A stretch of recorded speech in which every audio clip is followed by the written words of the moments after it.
né? Então é uma grande satisfação tê-las aqui e poder debater com vocês. Mas antes de ouvi-las, coube-me fazer uma rápida introdução sobre o cenário atual que está acontecendo no mundo do trabalho. Tanto o direito do trabalho quanto os alimentos são dois pontos extremamente nevrálgicos, são dois direitos extremamente relevantes que às vezes podem conflitar, como nós vamos ver, né? O direito do trabalho e o salário, né, a proteção que o direito dá ao salário é imensa. Nós temos uma regra constitucional que trata da questão salarial, dizendo que o salário não pode ser retido indevidamente, não pode haver apropriação, né, desse salário pelo empregador, né? A natureza alimentar do salário faz com que ele seja muito protegido, né? Mas vejam, em contrapartida eu tenho o direito dos alimentandos, né? O direito aos alimentos. Então, realmente nós vamos precisar encontrar um ponto de encontro entre esses dois direitos, que são extremamente relevantes. Do ponto de vista trabalhista, em face do empregador, eu tenho diversas normas que protegem o salário do trabalhador. Ele não pode sofrer descontos indevidos. Há limites para que o empregador desconte valores do salário dos empregados. Isso por força de lei, por força do artigo 462 da CLT, por exemplo. Eu não posso fornecer utilidades e fazer com que o trabalhador não receba nenhum valor em espécie. Tá? Mas há também regras que prescrevem a proteção do trabalhador em face dos credores do empregador. Então, vejam, o legislador dá prioridade, prioriza, né, o direito ao salário num processo de falência, de recuperação judicial.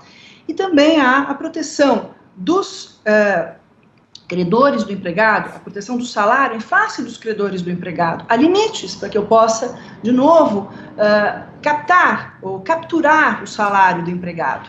Mas não podemos esquecer que os alimentandos são, de certa maneira, credores, sim, muitas vezes, desse empregado. Bom, com a Covid, né, houve a necessidade de serem tomadas medidas emergenciais, porque desde logo se percebeu que haveria uma redução de valores, né, uma redução de postos de trabalho e uma redução de atividade econômica, fundamentalmente.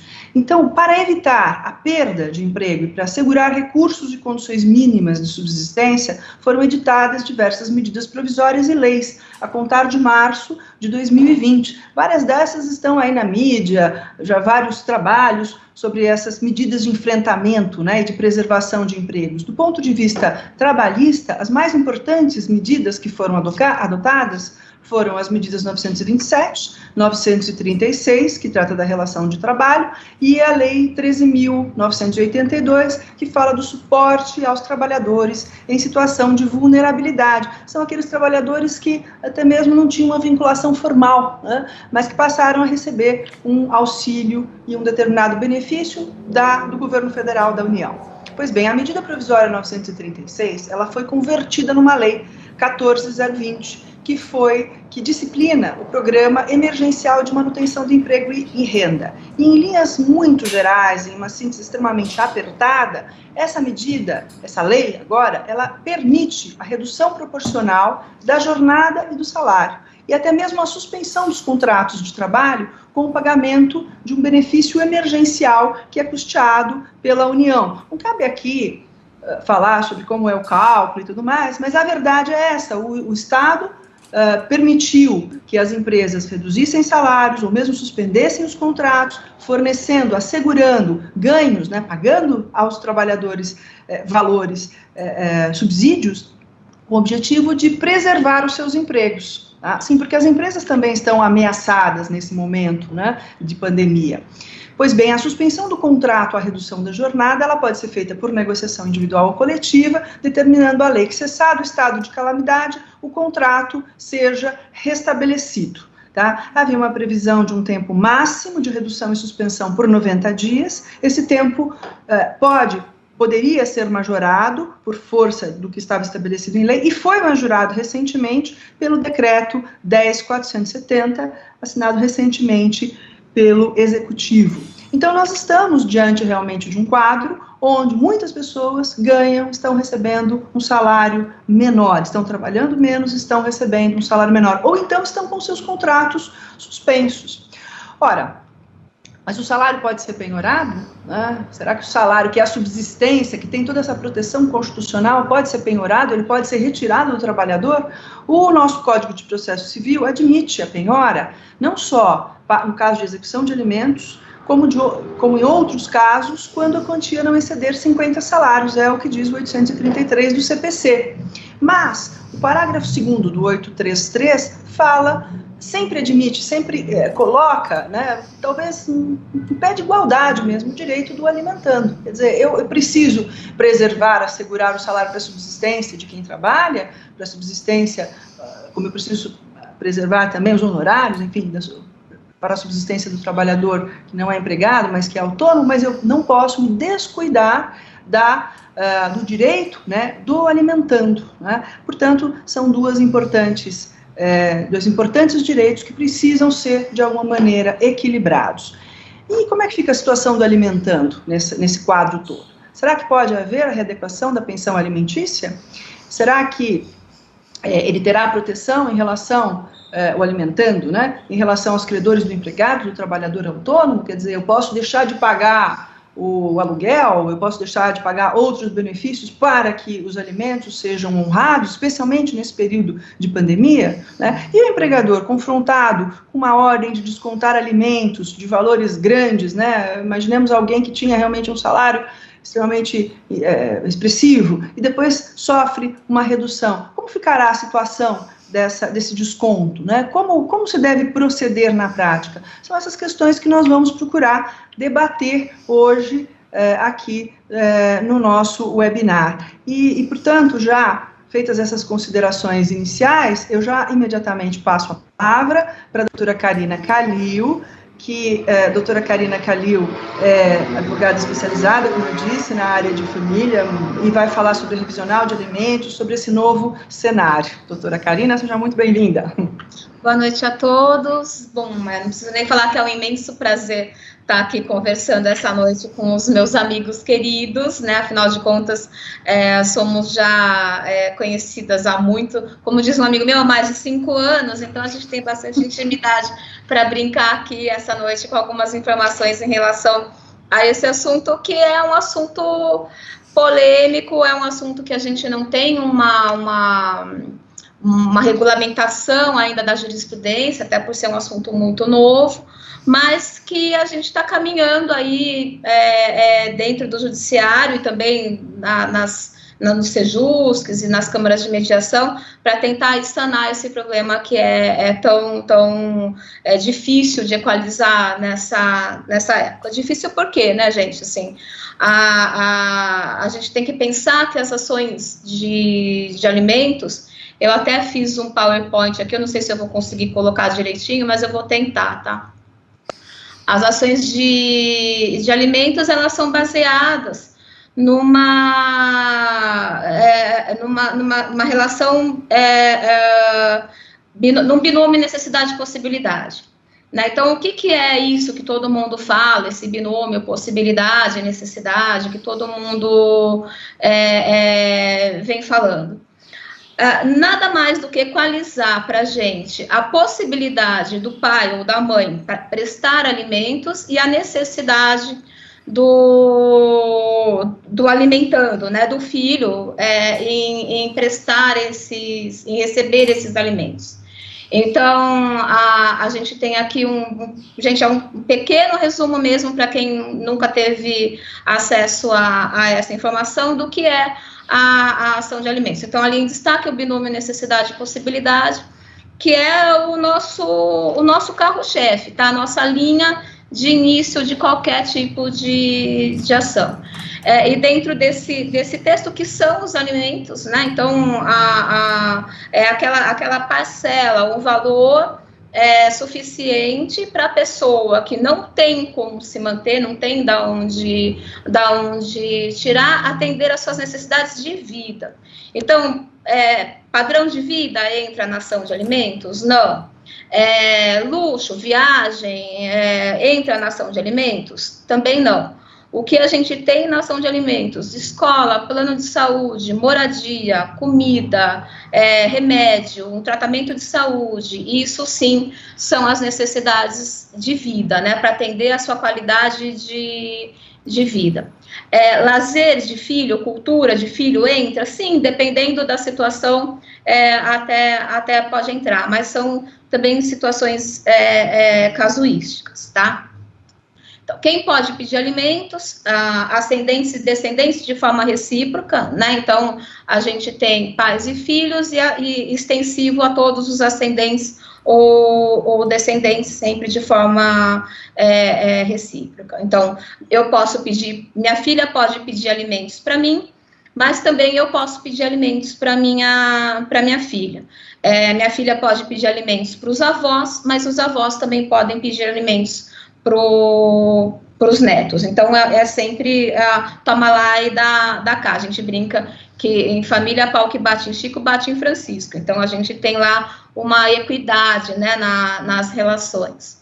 As ações estão previstas numa legislação super antiga, que é de 68, e é claro que com as atualizações que a gente tem da vida cotidiana, várias outras legislações suprem as falhas dessa nossa legislação de 68, principalmente hoje em dia a gente está trabalhando com a lei da pandemia, né, que a Gabi já citou, que teve algumas alterações, principalmente para a gente no cumprimento das ações de execução de alimentos na ação de prisão, né, que a gente está com essas prisões suspensas até outubro desse ano. Mas aí eu fiz um resuminho, quais são essas ações de alimentos. Então, tem a ação de alimentos, aquela que a gente tem que pedir, né, quem recebe esses alimentos, é proposta por quem quer receber esses alimentos.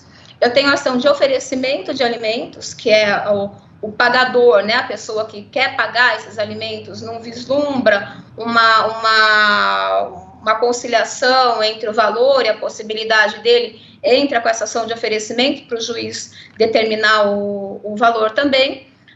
Temos as execuções de alimentos, que essa todo mundo conhece, com e sem prisão, né? E temos, por último, a revisional de alimentos, que é a que a gente está usando hoje em dia, na maior parte das vezes, por conta da mudança do binômio possibilidade e necessidade que a gente está enfrentando com as situações da quarentena.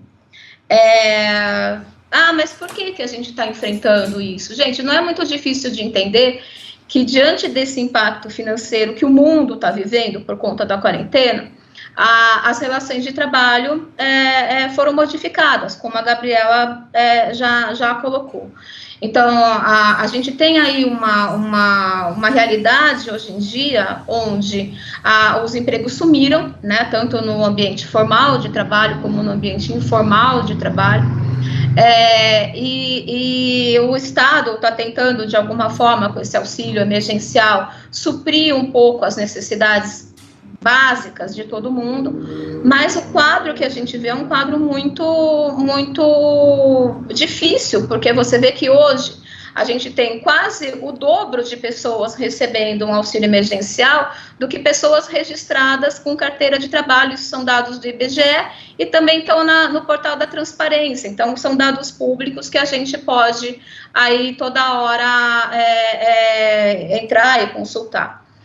Eu tentei, para ilustrar, colocar um slide, não sei se está todo mundo vendo,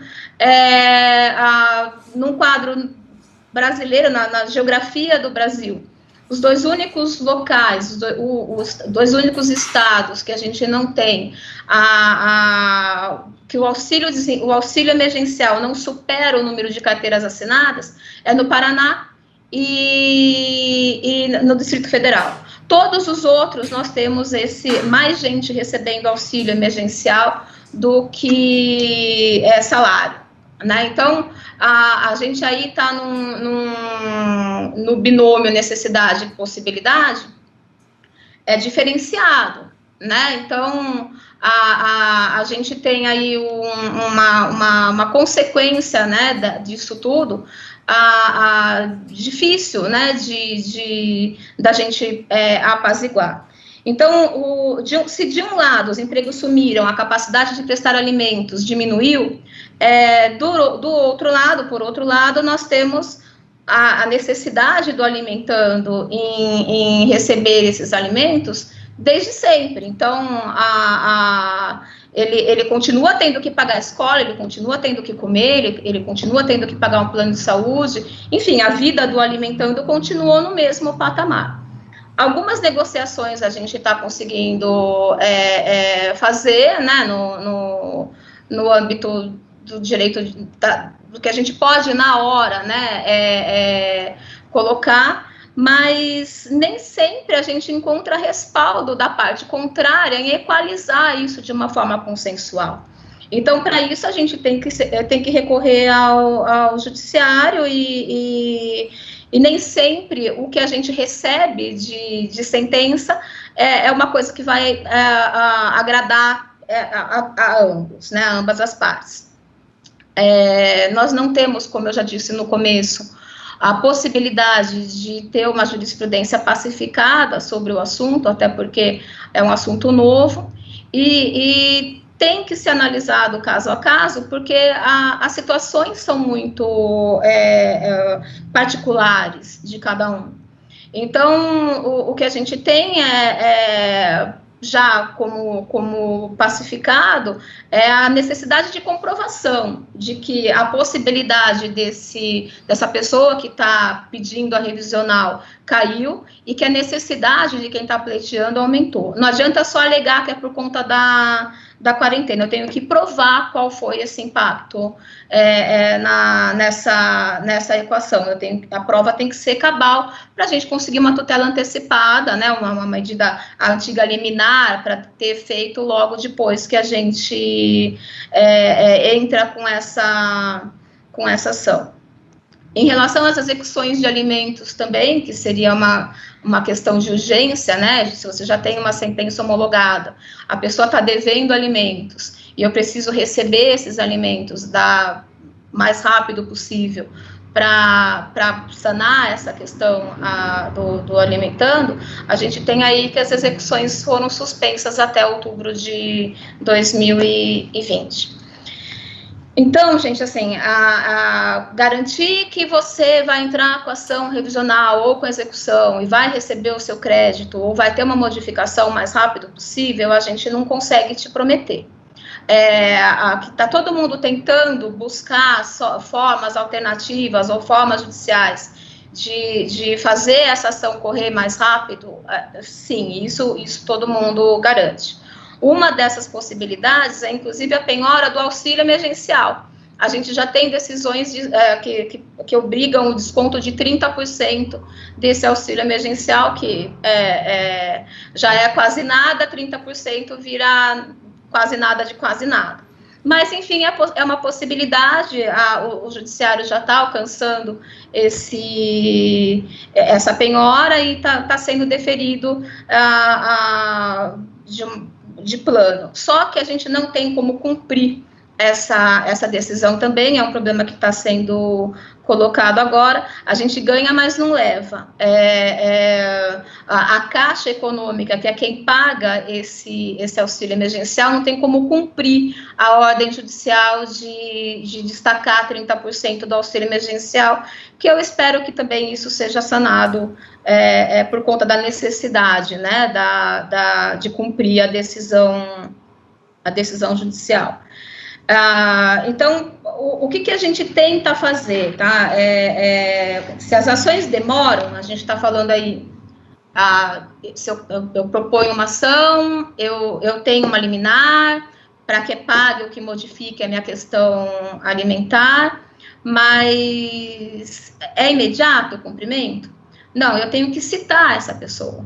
E, às vezes, a fase de citação demora meses para ser cumprida, né? Então, esses são dos entraves que a gente tem numa situação litigiosa, numa situação onde o judiciário tem que intervir.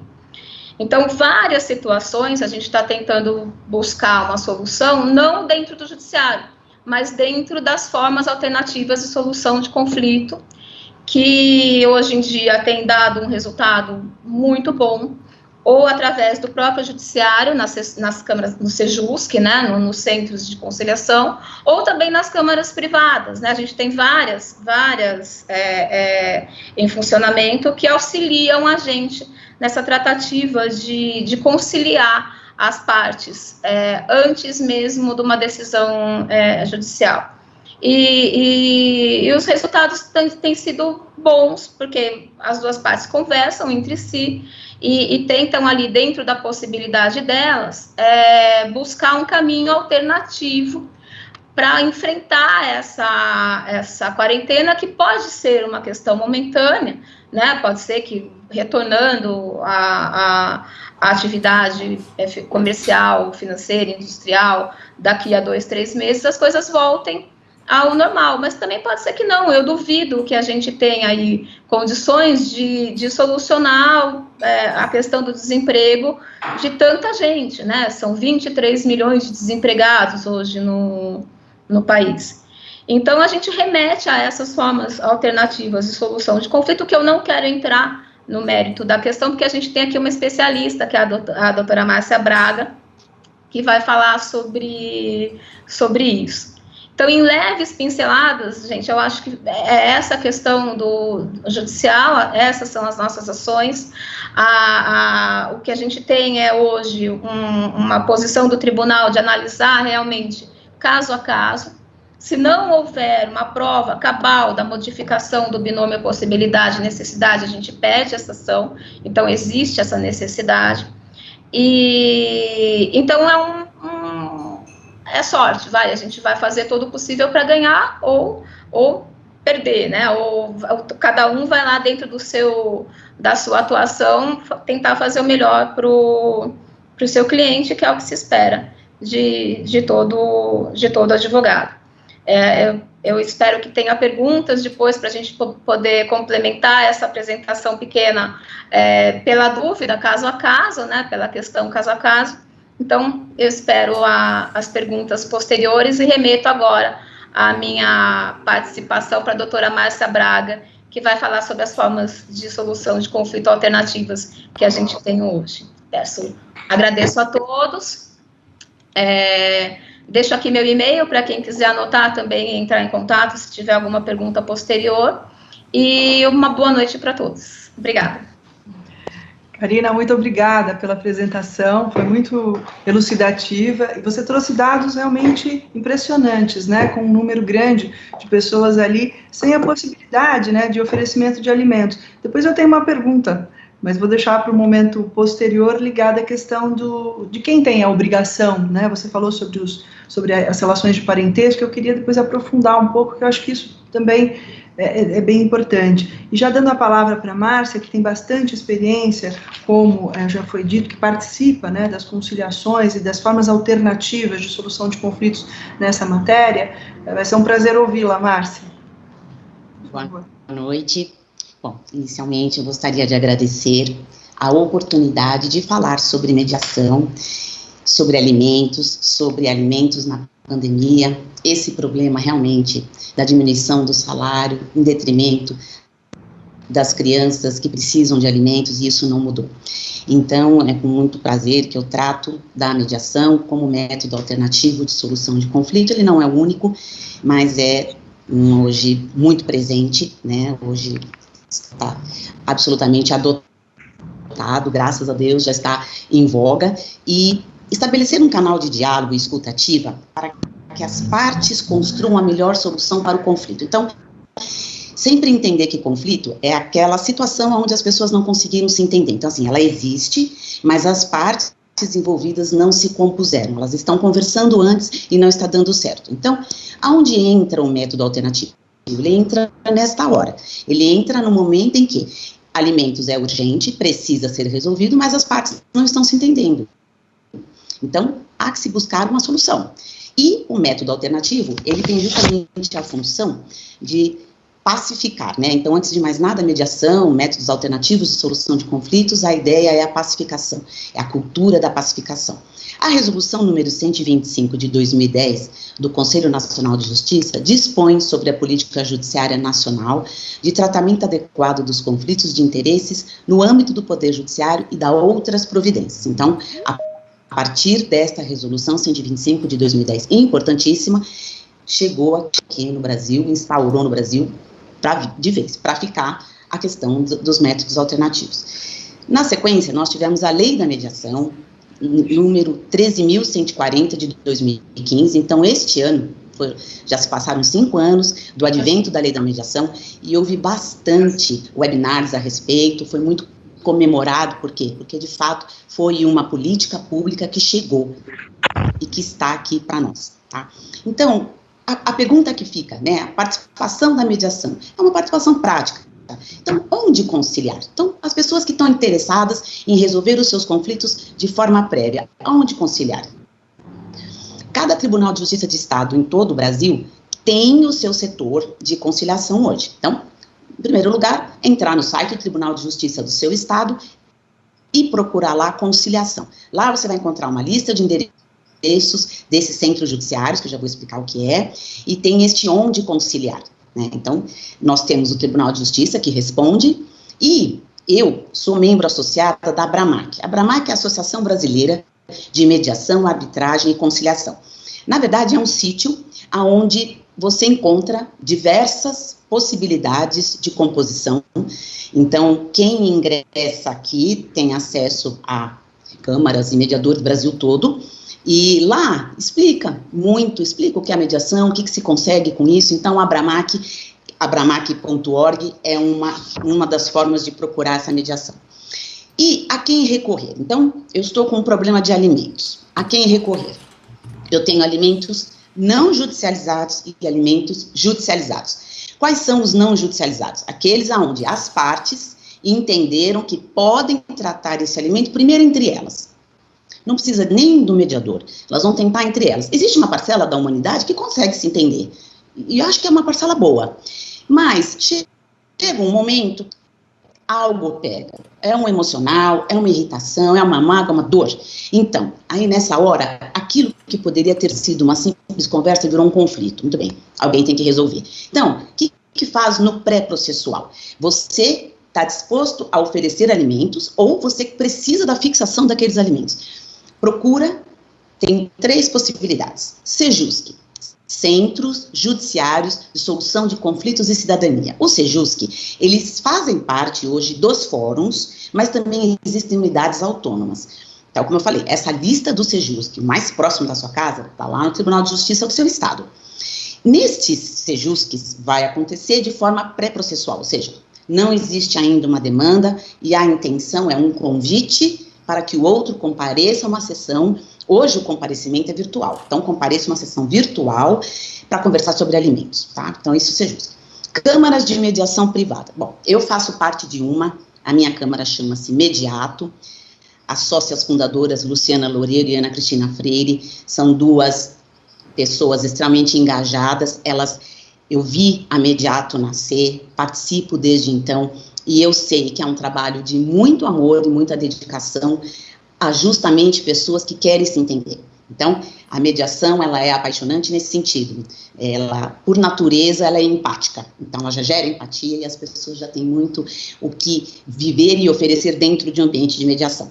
Então, nas câmaras de mediação privada, você pode fazer também pré-processual e depois eu vou explicar, pode ser durante o curso da ação também.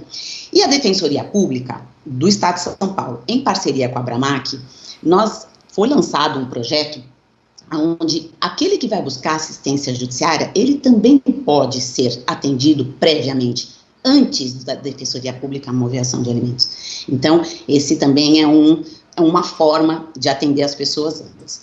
Na fase processual, nós chamamos alimentos judicializados. Bom, aí, enfim, alimentos de balcão, a pessoa foi sozinha, ela foi lá pedir a fixação de alimentos. Alimentos através da Defensoria Pública, dos assistência judiciária e através de advogados. Então, dessas 3 formas, a pessoa vai buscar essa fixação de alimentos, ou a oferta de alimentos, ou a revisional de alimentos.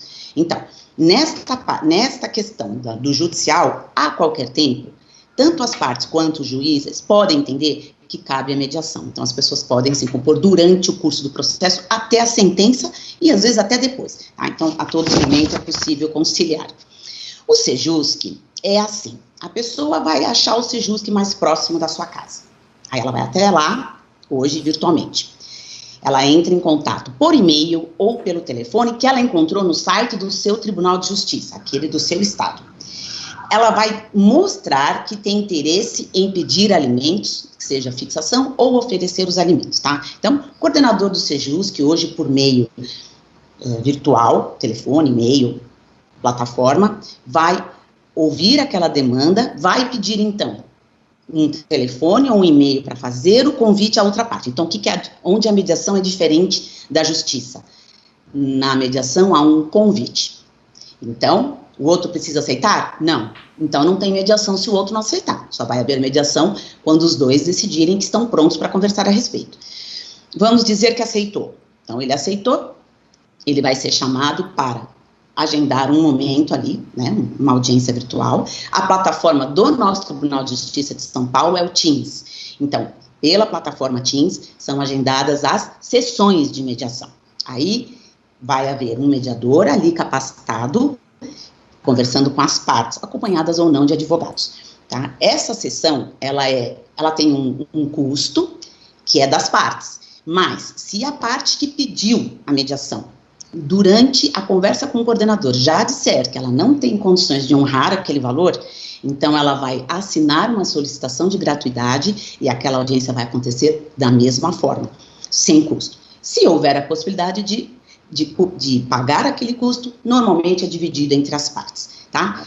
E o que precisa fazer no Sejusc é, pelo menos, levar esse endereço ou um telefone para que o coordenador do Sejusc possa fazer o convite.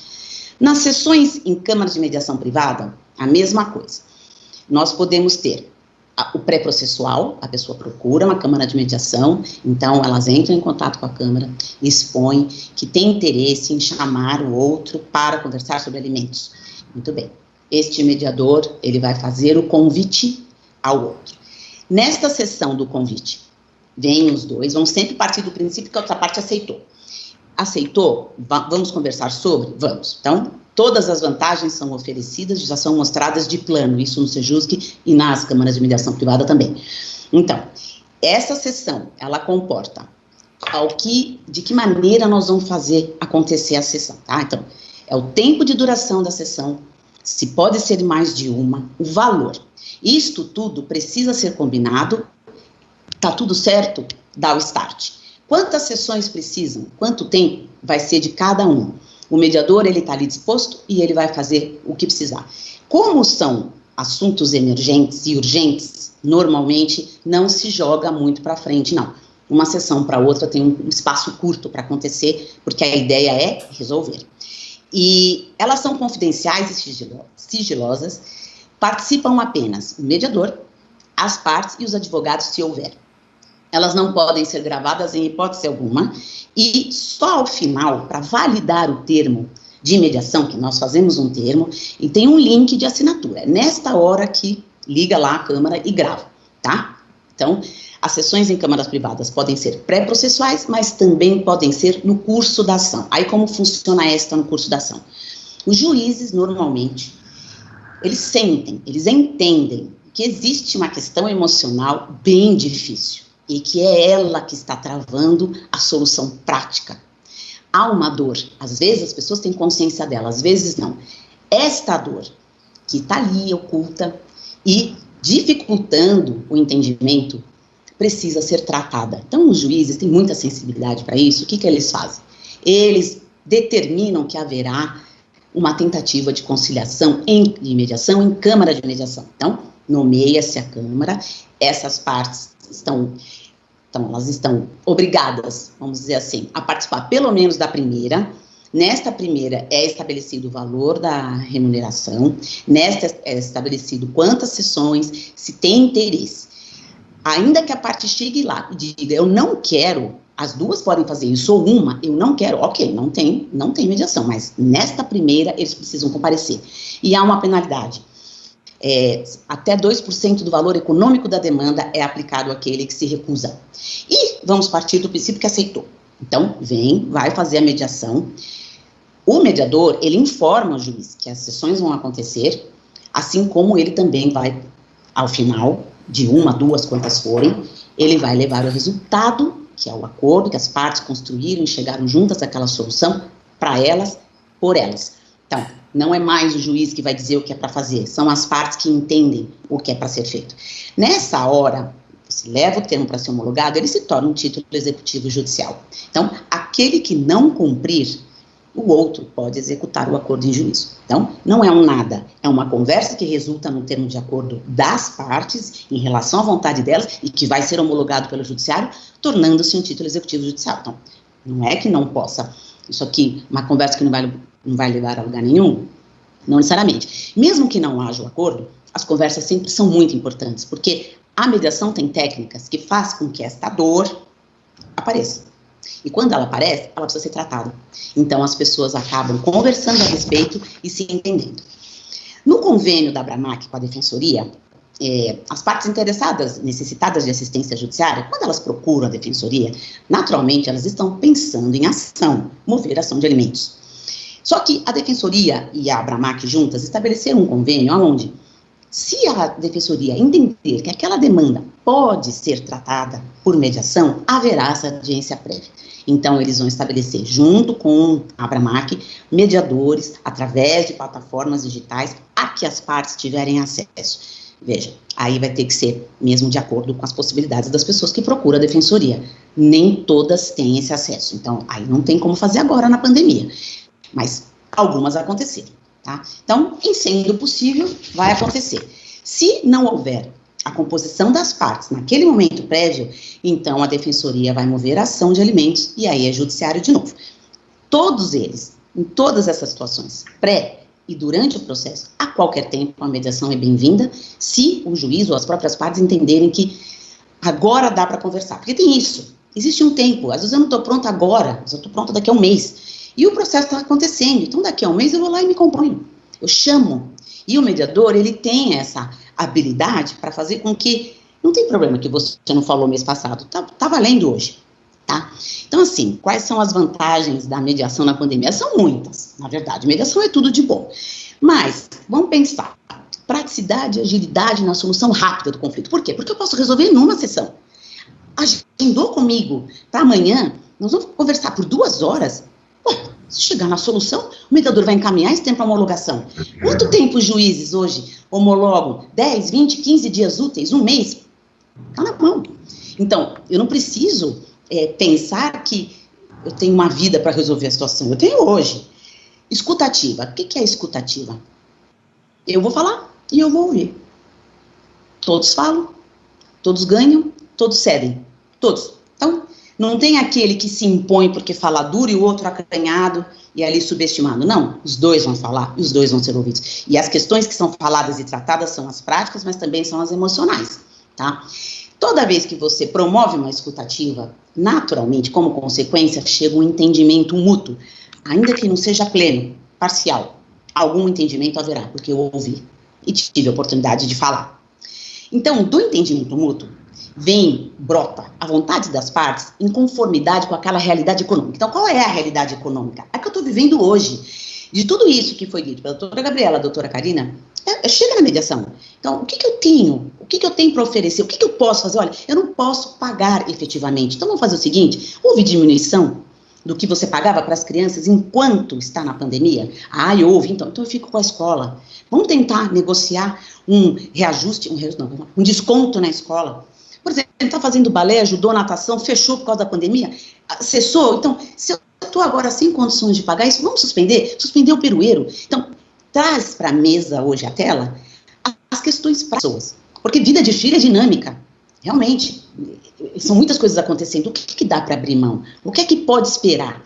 Porque as pessoas precisam chegar nesse ponto de o que é que pode esperar? Algumas coisas podem. Então, o que eu consigo nessa hora? Eu ajusto essas realidades econômicas numa vontade única de resolver alimentos dos nossos filhos. Então, quem está falando ali são os pais. E o que eles têm de vantagem? Eu gosto muito dessa frase. Vencendo o tempo, custo emocional da espera. O judiciário corre dentro do possível, mas o processo ele é formal, ele tem que seguir um rito, o rito do processo. Então isso também demanda tempo. Como a doutora Karina falou, só a citação é um problema, ela tem que ser pessoal, e a pessoa não facilita nessa hora. Então o tempo está correndo. O que é que se ganha na mediação? Ganha-se na espera que acaba. Eu consigo resolver em 1 semana, em 2 semanas, em 15 dias tem um acordo meu homologado, um acordo que foi o que eu consegui estabelecer com a outra parte. Então, aquela situação de pandemia que precisava de um ajuste aconteceu. Está aqui, está na mão. E, naturalmente, se eu me componho, eu estou harmonizando aquela relação que é duradoura. Quem deve alimentos e quem recebe alimentos vai receber por um tempo. Então, este tempo precisa, de preferência, que as pessoas combinem como vão fazer. Na pandemia, aconteceu uma coisinha nova, que é esse mudar. Por exemplo, hoje eu tenho um abatimento de 20% do meu salário, mas mês que vem eu posso ter mais um abatimento. Então, eu vou ter que falar de novo com ela ali. Eu vou ter que falar com ele de novo. Olha, aumentou uma necessidade aqui da criança, embora a gente tenha combinado diferente. Na mediação, tudo isso é possível de compor sem a formalidade. E tem mais um detalhe. Na mediação, mesmo na tela, as pessoas ficam mais à vontade para tratar as suas dores, suas fraquezas e seus medos. Na mesa com o juiz ou na tela com o juiz pode haver uma intimidação. Como a mediação ela é um procedimento, embora sigiloso, informal, eles têm toda essa segurança de que o que vai ser dito ali não sai. Então, qual é a melhor solução? Eu gosto de dizer, a que nos atende hoje. E a mediação está aqui a serviço da humanidade. Era isso que eu gostaria de falar da mediação e agradecer a oportunidade de estar aqui com vocês. Muito obrigada, Márcia, pelas palavras. Todos ficamos entusiasmados com a mediação diante da sua narrativa. E acho que é uma forma extremamente válida e parece que houve um aparelhamento, como você disse, um investimento para que passasse realmente a funcionar, né? Especialmente na área de família. Nós temos aqui perguntas sobre mediação que depois da exposição da doutora Márcia, nós vamos então, já de um ouvinte que quer saber sobre a questão da mediação. Então agora eu passo a palavra para a doutora Márcia Mayumi, que é juíza, tem larga experiência na área de família, excelente juíza, estamos ávidos por ouvi-la.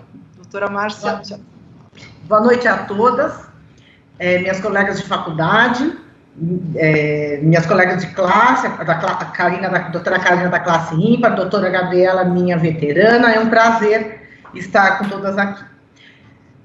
Olha, eu fiquei tão empolgada com a mediação da doutora Márcia, que até é difícil fazer essa pincelada quando vem para o Poder Judiciário. Quando vem para o Poder Judiciário, como a doutora Márcia colocou, é uma coisa formal, muitas vezes as pessoas não se sentem à vontade, é um tratamento diferente, diferente do que a doutora Karina falou,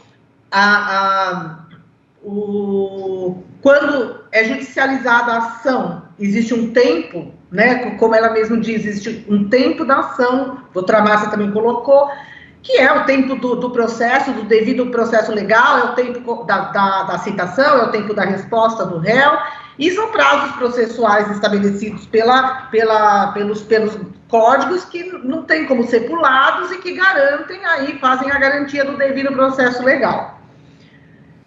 É claro que quando a gente trata de alimentos, sempre é urgente, sempre é para ontem. Isso já é uma coisa pacífica, isso acho que já todo mundo já sabe.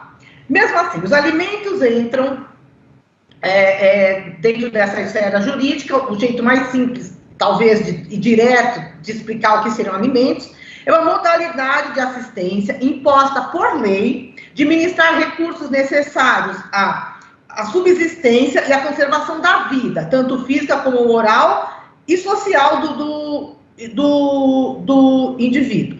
O nosso ordenamento jurídico recepciona os alimentos de uma forma muito, não só garantista, como a Constituição de 88, no artigo 227, ela traz para o mundo jurídico o dever da família, da sociedade e do Estado para assegurar à criança, ao adolescente e ao jovem com absoluta prioridade o direito à vida, à saúde, à alimentação, à educação, ao lazer, à profissionalização, à cultura, à dignidade, ao respeito, à liberdade e à convivência familiar e comunitária, além de colocá-los a salvo de toda forma de negligência, discriminação, exploração, violência, crueldade e opressão. Os direitos aos alimentos, ele tá consagrado pela nossa Carta Magna e foi colocado como um dos atributos da dignidade da pessoa humana. Daí a sua importância no mundo jurídico, daí a sua importância no nosso dia a dia. O dever de alimentos dentro do ordenamento jurídico, da legislação civil, ela tem uma legislação específica, além dos artigos citados, que podem ser citados dentro do Código de Processo Civil e dentro do Código Civil, mas a apropriação de alimentos, ela tem rito próprio, tem a legislação específica na Lei 5.478, de 25 de julho de 1968, que possui um rito especial. Tendo em vista a natureza jurídica, né, de urgência e necessidade. O ordenamento jurídico, o legislador, ele tentou criar uma ação mais célere, muito mais célere do que as ações de procedimento sumário ou ordinário, mas é claro que não se compara com os institutos da mediação e da conciliação. Justamente por ele se revestir de ritos, né, dentro da formalidade, que é o direito civil, é o mais informal possível, por incrível que pareça, mesmo tendo a formalidade, mas mesmo assim, ela não consegue corresponder à urgência, urgentíssima, que existe, e é possível dentro do meio que é conciliação e mediação. Isso, mesmo que a doutora Karina saia fazendo a sua petição de madrugada, fazendo o pedido de liminar, cautelar por liminar, no outro dia, ela não consegue ser tão célere como é a satisfação de uma pretensão resistida, como a doutora Márcia consegue, e a gente sabe disso no processo de mediação e conciliação. Vamos lá. Com toda a empolgação da doutora Márcia, que a gente vê que ela é apaixonada pelo que ela faz, e o que, assim, a gente admira demais, e eu sempre, nos 10 anos que eu trabalhei em área de família, eu vejo que a maioria dos profissionais, pode dizer que não conheci ninguém que não trabalhasse nessa área, que não tivesse uma satisfação muito grande. Nós trabalhamos com o mesmo conflito, quem é um juiz da área de família e quem é um conciliador, mas é totalmente diferente. Como diz a Márcia, já existe a empatia por trabalhar lá, todas as pessoas que sentam lá, elas estão ou conseguem tirar daquela pessoa aquela vontade de se abrir, de falar. O próprio posicionamento é diferente do posicionamento do juiz, que baliza os conflitos, tenta a conciliação também dentro mas não consegue ainda ter por mais que queira ser informal, não consegue trazer essa informalidade. Por que isso é tão importante? A gente está vivendo um momento inédito, né, no cenário econômico, jurídico também, um momento inédito de flexibilizações de muitos conceitos que a gente, então, vivia. Como diz a doutora Karina, não existe jurisprudência porque não deu nem tempo de firmar uma jurisprudência. Os fatos estão acontecendo de março para cá, e eu devo admitir que o Tribunal de Justiça tem tratado da melhor maneira possível. A prestação jurisdicional tem sido feita em números expressivos. Foi uma adaptação muito rápida, muito célere, acho que de todos os profissionais de direito, não só do Poder Judiciário, como dos advogados se adaptando, como dos promotores, de toda uma estrutura, dos conciliadores também, dos auxiliares da Justiça, tentando, Procuradoria do Estado, Defensoria Pública, para conseguir adaptar, não ficar um hiato entre o trabalho presencial e o trabalho remoto, né? E, por exemplo, o direito de família precisa muito desse olho no olho desse momento de conciliação que muitas vezes nas outras esferas do direito não é tão imprescindível como é no direito de família. Vivemos um momento único, especial, de adaptação de todos. É claro que, como militei na área de família durante muitos anos, e a gente sabe que tudo que diz respeito a direito de família vige o princípio do interesse do menor, né? Isso eu sei que a doutora Gabriela, como advogada trabalhista, ela vai bater no interesse, nos valores atinentes ao salário, certo? Do trabalhador, a natureza alimentar do salário, mas todo mundo que milita na área de direito de família em si, ele já pressupõe o princípio do interesse do menor. Então, para fazer essa composição, que a gente vai apertar de todos os lados e adaptar, para fazer uma adaptação do menos oneroso possível para todos os lados, ao aplicar os princípios que a gente já são inerentes ao direito de família, os princípios que já são inerentes à obrigação alimentar, e agora ainda introduzir essa nova realidade que a gente tem e que é urgente. Vamos lá. O que é a natureza jurídica da obrigação alimentar? São 3 correntes. A primeira, que entende a obrigação alimentar como um direito pessoal extrapatrimonial, porque ela visa suprir o direito à vida do alimentado e não ampliar o acervo patrimonial do mesmo. A segunda corrente, ela vê que a obrigação é única e exclusivamente de direito patrimonial, porque cabe ao alimentando o direito exclusivo de utilizar fruição e dispor do que é transferido a título de alimentos. Mas, na verdade, a terceira corrente, que é a do direito misto, ela conceitua, ela coloca a natureza jurídica, ela entende a natureza jurídica da obrigação alimentar como de conteúdo patrimonial e finalidade pessoal. Por que isso? Por que a gente está falando disso agora? Como diria a doutora Karina, por ser um direito patrimonial, a gente não pode esquecer que é um direito patrimonial, ela visa esse dever de sustento, de assistência, ele tem um valor econômico para poder sustentar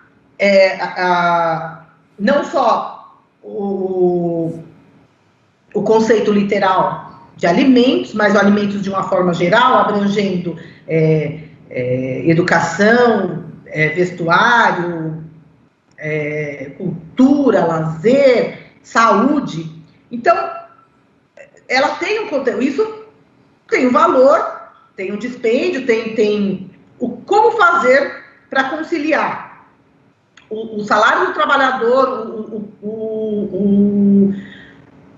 não só o salário, porque hoje em dia as pessoas não vivem, uma minoria da população que vive de salário, os trabalhos informais já são uma realidade, e agora o auxílio emergencial, aí a realidade que a gente está vivendo, e os alimentos.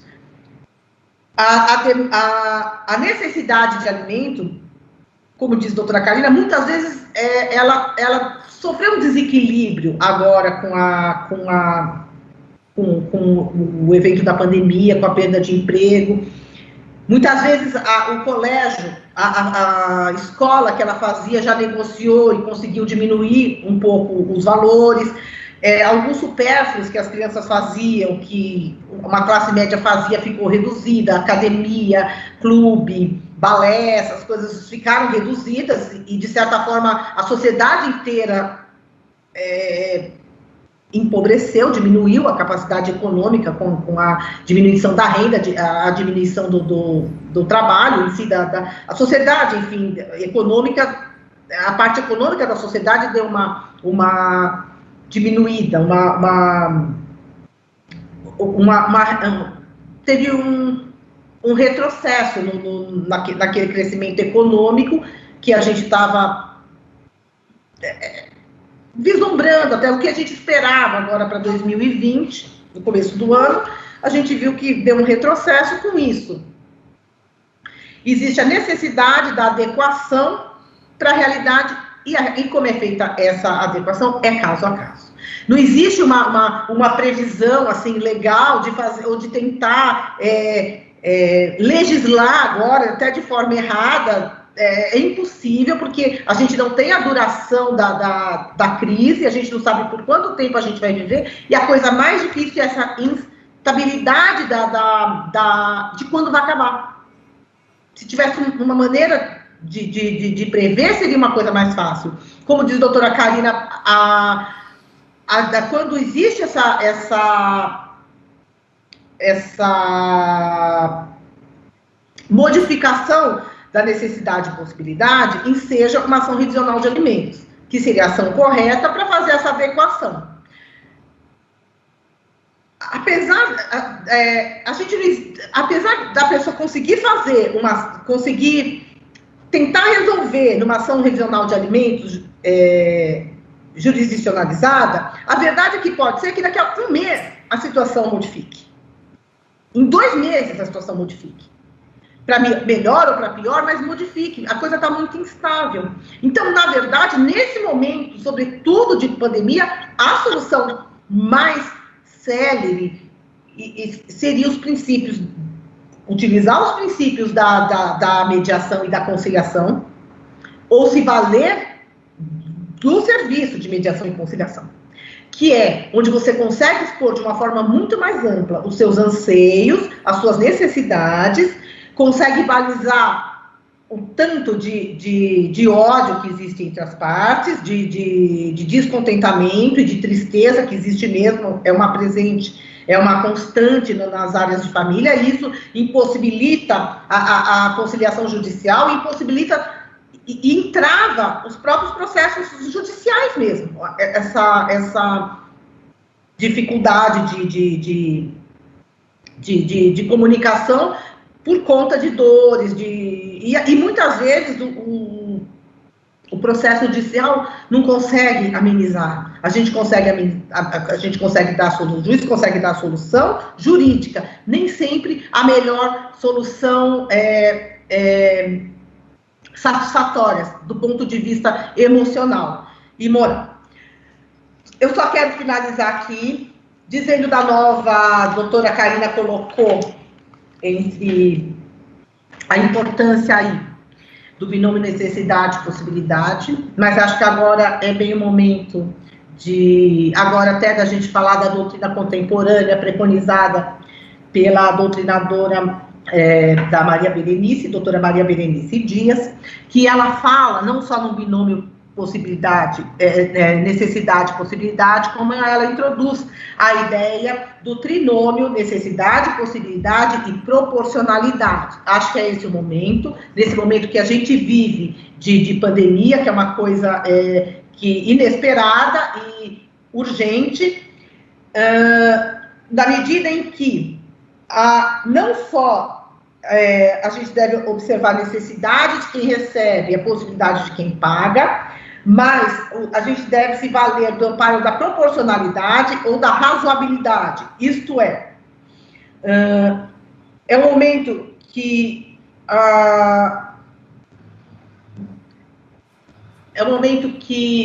como é que eu vou falar? Ela é um momento muito sensível, de extrema sensibilidade em cada julgamento, em cada verificação do caso concreto, em que o juiz precisa mesmo colocar tem que se pautar naquela natureza axiológica dele, e tem que se basear em ideias de justiça, de equidade, de bom senso, de prudência, de moderação e da justa medida.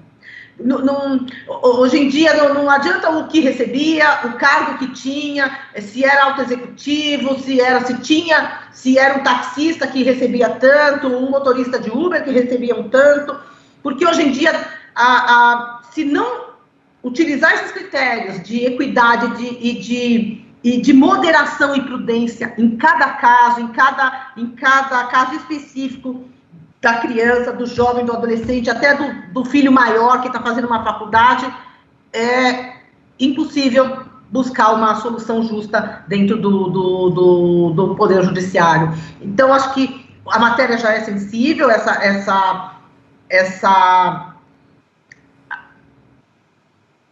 esse resumo do quanto é devido, mas agora acho que é um momento de mais delicadeza ainda do Poder Judiciário, e acho que esses critérios estabelecidos pela doutrina contemporânea de aliar ao binômio necessidade e possibilidade esse princípio da razoabilidade, eu acho que é o momento. Acho que se você não conseguir se valer de toda a estrutura que tem, a mediação, a conciliação, que ainda acho que é a melhor medida, e eu acho que se judicializar a ação de alimentos, eu ainda acho que se depender da sentença, se chegar à necessidade da aprovação de uma sentença, acho que é mais um critério balizador para tentar fazer esse quantum devido o mais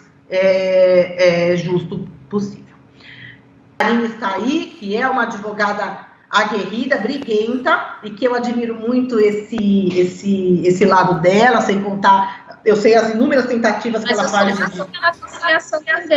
conciliação. Eu já vi a doutora Karina conciliando, já fui testemunha disso também, mas eu sei que quando tem que brigar, ela briga, e briga comigo, e eu gosto muito dessa postura, eu admiro demais. Eu também sei que estou trabalhando do outro lado aí com a doutora Gabriela, que segura aí o salário do seu trabalhador, que luta por isso, e é uma delícia trabalhar com as três. Eu agradeço demais o convite, é sempre bom estar com as colegas franciscanas, é uma delícia, é uma sala de estar. Muito obrigada pelo convite e boa noite a todos. Muito obrigada, doutora Márcia.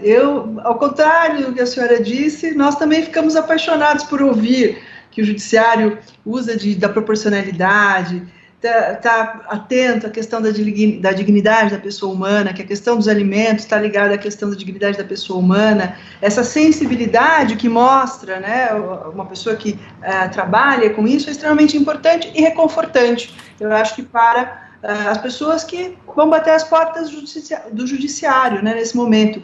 E, feitas essas considerações, eu queria dizer que temos várias perguntas aqui para serem respondidas. E uma pergunta foi direcionada aqui à doutora Karina, que é a seguinte: qual é o tempo médio nas comarcas da Grande São Paulo para a homologação pelo judiciário de um acordo mediado? A doutora Karina pode esclarecer. Karina, você pode esclarecer o que é esse acordo mediado? É um acordo que foi homologado pela Justiça? Sim, eu acho que aí até a Márcia pode falar melhor, mas em resumo é o seguinte: você procura uma câmara de mediação, ou você já está no Sejusc para fazer um acordo, e esse acordo sai naquela sessão de conciliação. Vai ser feito um termo, né, de conciliação no Sejusc, um termo na mediação. Esse termo é encaminhado para o juiz. Se você está dentro do Sejusc, eu já vi sair no mesmo dia, então eu não tenho uma média de tempo. A gente dá tempo para o juiz fazer alguma coisa. Acho que é a coisa mais difícil para advogado, porque a gente não tem a gente não tem como prever isso. Mas eu já vi no máximo, entre um acordo mediado e a sentença de homologação, 15, 20 dias, que foi um prazo bem razoável para a gente ter aí uma decisão, uma homologação, uma decisão definitiva.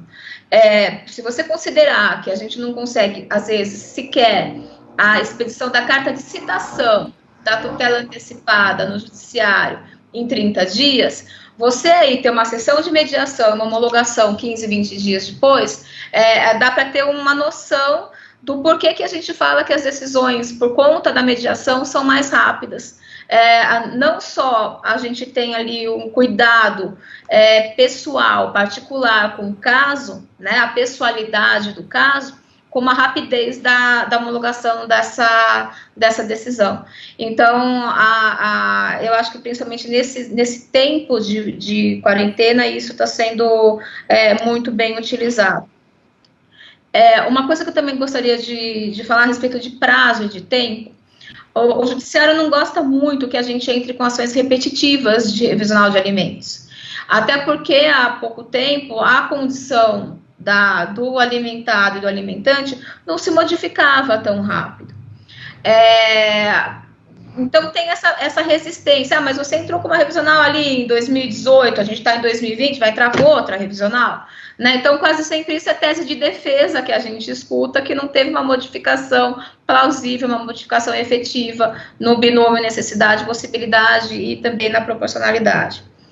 Só que na mediação, e agora, isso foi suspenso. Então, as questões hoje, na mediação, elas são resolvidas em menos de 30 dias, e nas ações nas revisionais de alimentos, a gente tem conseguido a liminar para a modificação dos alimentos em maior número, mas com a dificuldade que eu já falei do cumprimento dessa decisão, né? Então, aí a gente, de novo, cai elogiando a velocidade com que a mediação entra no nosso mundo jurídico. Não dá não, né, Márcia? Quando também não dá... Pois é, né? Tem uma pergunta justamente sobre o tema de mediação, então direcionada para Márcia Braga. Como a parte ingressa com o pedido de convite para a pré-mediação? Na prática ela faz isso. Ela é presencial ou ela pode ser feita de forma telepresencial? O meio digital tem sido utilizado? Eu queria pegar uma carona, e posso pegar uma carona aqui? Na mediação, quando há um processo, é possível fazer a mediação, mas aí a parte é obrigada a comparecer, a tentar essa mediação judicial, não é? Isso. Então, respondendo a sua pergunta primeiro, se o juiz, num determinado momento do processo, entendeu que é o caso de tentar a mediação, ele vai determinar a primeira audiência, essa. Então, as partes comparecem para dizer que querem ou não, e vão acertar com o mediador como isso vai ser. Não comparecendo, existe aquela possibilidade de aplicar até 2% do benefício do valor da ação, justamente porque é um ato atentatório à dignidade da justiça. E né, tá pedindo simplesmente para verificar, não é? Então, assim, você pode se recusar, mas você recusa lá na audiência, então, assim, você cumpre o que o juiz pediu. Agora, em relação à busca ao judiciário hoje não está sendo possível presencial. Então, desde do fechamento dos fóruns, em razão do distanciamento social, tudo virou teleatendimento. Então, como eu falei, precisa buscar no site do seu Tribunal de Justiça o âmbito conciliação. Neste lugar vai haver telefone e e-mail para entrar em contato com o coordenador daquele Sejusc. E aí sim, faz um primeiro contato por telefone ou por e-mail, vai haver um direcionamento, vai haver esse contato por telefone para fazer o convite à outra parte. Este convite à outra parte, ele precisa ser, se puder mandar um e-mail melhor, e o telefone talvez também tenha sido uma forma. Agora, a audiência é pelo Teams. Então, as pessoas precisam ter acesso ao Teams. Então, assim, gente, é fato. Para acontecer uma audiência no Sejusc hoje, na pandemia, é necessário ter acesso a essa plataforma. Perfeito. Mais uma questão, Márcia, agora, e se eu quero participar de uma mediação pré-processual? Então, eu posso recorrer, por exemplo, a uma câmara mediadora, como uma câmara particular, aí eu tenho outras formas, talvez mais simples, de resolver a questão. Vamos imaginar, eu sou uma executiva, ou enfim, sou um executivo, e tive lá uma situação, fui atingido pela pandemia duramente, meu contrato de trabalho foi reduzido em 70% do meu salário. Eu não quero ficar inadimplente com relação aos alimentos dos meus filhos, mas a minha ex-mulher não está aceitando muito bem, enfim. Eu quero buscar essa ajuda, quero mostrar com tranquilidade, com clareza, minha posição. Posso ir para uma câmara Pode. Sim, as câmaras de mediação privada hoje, elas atendem uma enorme demanda pré-processual, que é justamente essa tentativa prévia mesmo. Eu entendo, na minha visão, o outro vai aceitar conversar comigo na presença de um mediador, e nós vamos tentar nos compor, sabendo já de antemão que isto pode gerar o acordo, que é a solução encontrada pelas partes, vai ser homologada pelo judiciário. Então, hoje a procura pela mediação em Câmara de Mediação é imensa. E existem muitas câmaras, a Mediata é uma, que está servindo grandemente a esse propósito. Então, entre em contato com a Câmara, vai conversar com o mediador, e esse mediador vai estabelecer a forma de fazer isso. Quando era presencial, chamava a mesa. Agora, no teleatendimento, vai ser pelo teleatendimento. De alguma forma, pode não ser necessariamente pelo Teams, pode ser outra plataforma. Eu sei que o Sejus que precisa ser o Teams, mas as mediações privadas, elas podem acontecer de outra forma. E aqui uma outra pergunta que foi formulada, aí para a doutora Márcia Mayumi. O que o juiz leva em consideração no pedido de alimentos? Quais são os itens que são mais relevantes na definição dos valores a serem estabelecidos? Para começar, se os alimentos são pedidos, aí a coisa mais simples, é muito simples a ação de alimentos.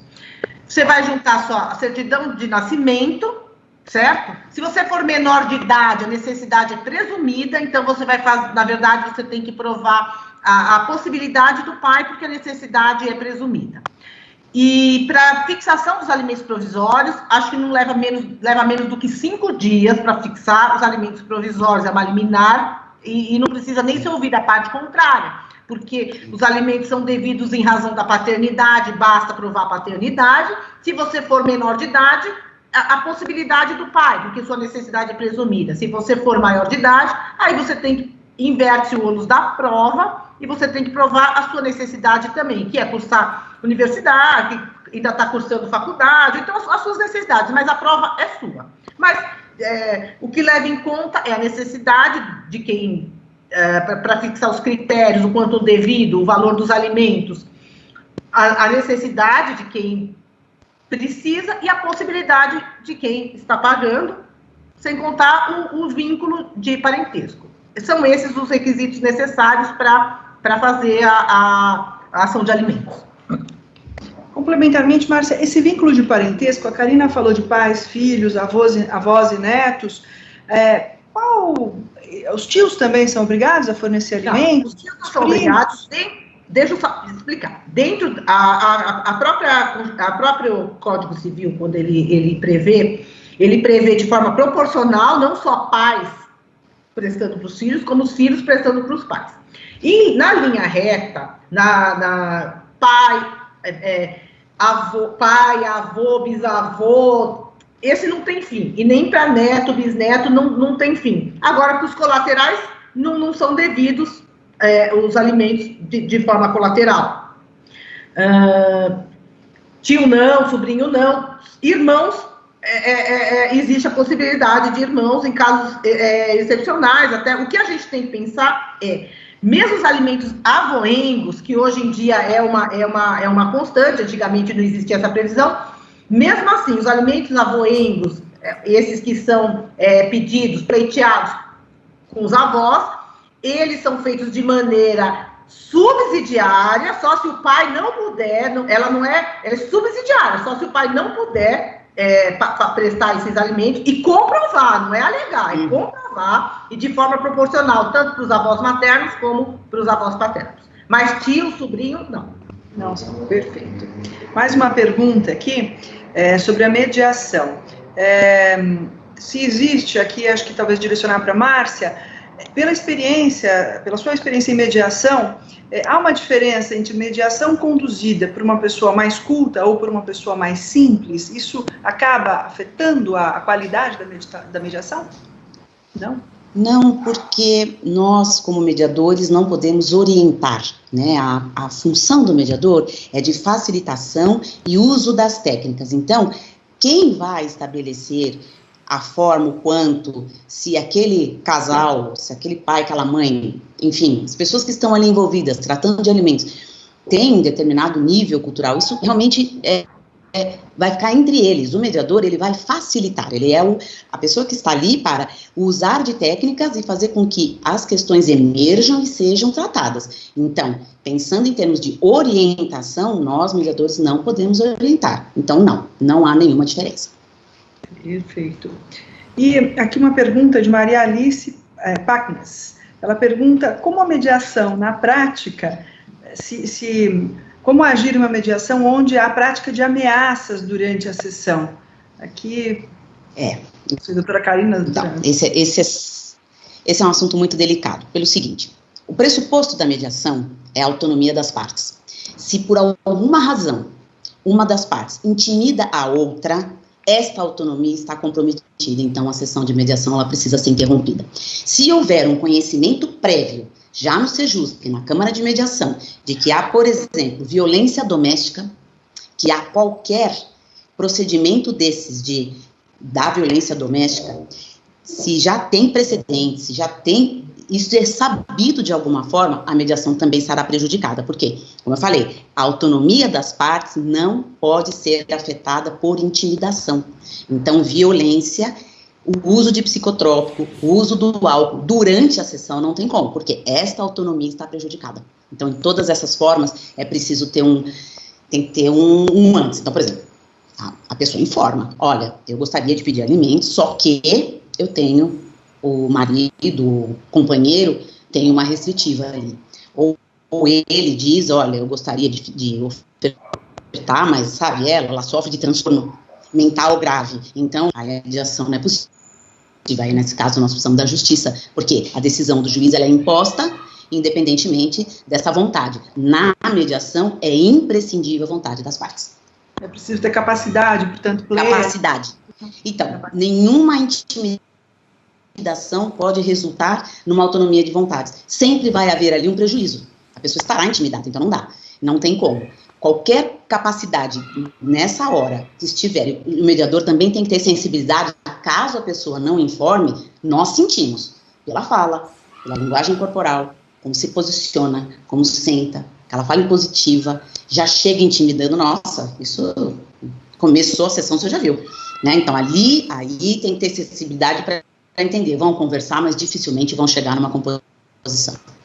Perfeito. Agora uma pergunta para a doutora Karina. Doutora Karina, quais são os obstáculos culturais para as partes aceitarem o uso da mediação no âmbito do direito de família, segundo a sua sensibilidade? Olha, eu aqui já tive experiências favoráveis no direito de família, na conciliação, com pessoas simples, muito simples, e que deu muito certo, até porque elas não têm um preconceito em relação a isso. Então, aquilo que você orienta, elas acabam assimilando. E também em clientes, vai com poder aquisitivo, com instrução maior. Eu posso dizer para quem perguntou que as nossas maiores restrições em relação às mediações e conciliações são de advogados. Porque a gente acha que sabe o que tem que fazer. Então, é lei, pão é queijo, e a gente não tem mais muito como tentar aí uma mediação. Então, para mim, a relação, o quesito social ou cultural, não faz muita diferença. O que a gente tem é, às vezes, as pessoas com maior cultura, com maior conhecimento do direito, com mais restrições em relação à mediação e à conciliação. Eu não sei se é isso o que a Marcinha, o que a Márcia Braga sente. Para mim, é essa, assim, quem está acostumado com o contencioso ainda tem uma certa restrição em relação à mediação. E isso independentemente da classe social. Pelo menos é a minha percepção, tá? Do meu modo. Eu posso só acrescentar uma questão rapidinho em relação à pergunta anterior, quando fala da ameaça durante a sessão de mediação. Às vezes, no calor ali do bate-boca, numa sessão de mediação, que também acontece, né? Às vezes as pessoas se extrapolam, existem questões de ameaça durante a mediação. A gente tem uma questão inerente às sessões que elas são sigilosas. Então, o que acontece na mediação, o mediador não pode levar para o juízo, né, do que aconteceu na mediação. Então, se houver uma questão desse tipo, a pessoa tem que pegar o seu advogado e falar, eu quero representar, eu quero fazer um boletim de ocorrência, porque ali na mediação isso não vai ser resolvido de forma judicial, até porque o mediador não pode colocar para o juízo que houve lá aquele incidente por conta do sigilo que é inerente às sessões. Então, aí cabe à parte, seu advogado, saber qual que é a melhor forma de lidar com aquela questão. Às vezes é só um bate-boca na hora, se pede ali desculpas e acabou por isso mesmo. Às vezes não, são questões que procedem. Eu tive uma sessão de mediação no fórum do Butantã, que a advogada agrediu fisicamente a minha cliente, a advogada da outra parte. Aí foi uma questão policial mesmo, porque teve que ter interferência da polícia, foi uma questão, foi uma coisa um pouco delicada. Mas aí extrapola a sessão de mediação, porque teve que ter a intervenção da polícia, foi um incidente. Então, é o que a gente fala em família, gente, quem sabe faz ao vivo, é melhor que novela da Globo, porque cada hora é uma questão diferente, mas eu acho que em relação à ameaça é isso, assim, como não há como a gente pegar a gravação da mediação ou o mediador pegar esse termo, você vai ter que consultar um advogado para tomar as providências cabíveis. Desculpa a interferência na outra questão. Mas bacana, porque a gente troca experiências. Agora, eu queria deixar aqui também um pontinho. Do ponto de vista acadêmico, já há disciplinas, foi colocado na grade das faculdades, de algumas faculdades, a disciplina de formas alternativas de solução de conflitos, e se procura explicar para o aluno, estimular o aluno a fazer cursos para que ele se prepare nos termos da resolução 125 do CNJ.